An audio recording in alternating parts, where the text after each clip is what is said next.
America जाओ, छुट्टियां बिताओ, फिर हम देख लेंगे मिस्टर अलेक्जेंडर को। वो हमें फिर कभी परेशान नहीं कर सकेंगे। छुट्टियों के अंत में हम तुमको अपने वश में कर लेंगे और हम उसे देख लेंगे। मेरा दोस्त पारलौकिक शक्तियों के प्रभाव में चला गया था।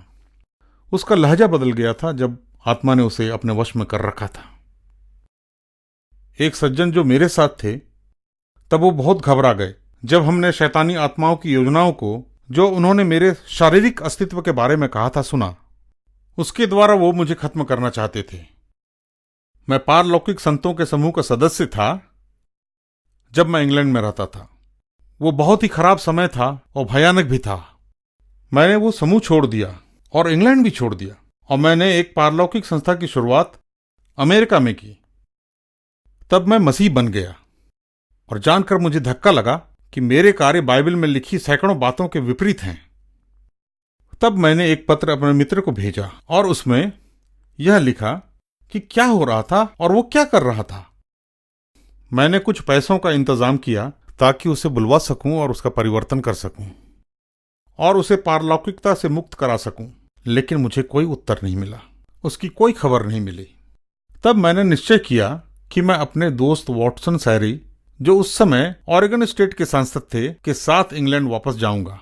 अंततः अपने दोस्त से हमारा संपर्क हो पाया और वो मुझे देखकर खुश हो गया और उसने मुझे याद दिलाया कि पत्र मिलने के बाद वह बहुत ही नाराज था और आत्माएं भी नाराज थीं, और उन्होंने उसे पत्र का जवाब देने को कहा, यह दिखावा करते हुए कि वो मसीही होना चाहता है। उसने कहा कि वो पोस्ट ऑफिस में गया और यह उसके लिए बहुत ही कठिन समय था।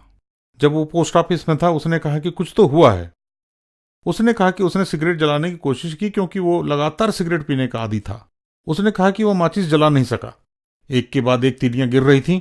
हर कोई उसे देख रहा था और मैं झेप रहा था क्योंकि आने जाने वाले लोग मुझे देख रहे थे और मैं खिड़की पर अगला व्यक्ति था जिसे अपना पत्र भेजना था, और शर्मिंदगी के कारण मैं वहां से भाग गया।